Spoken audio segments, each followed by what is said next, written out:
folks. Seems like the new Stranger Things Target Mongoose limited production of 3,120 was ever made, ever sold in here in the USA. Sold out in the first month.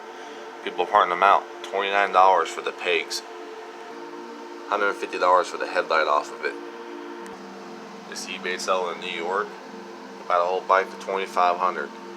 This bike retails with taxes at Target $229 out the door. It was on sale for $164 on the website, but they were sold out.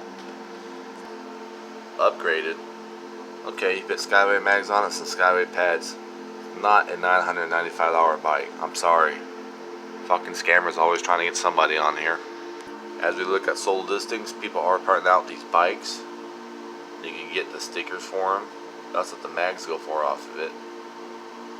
Yeah, people still in the they only go for $310 sold. $279, $320.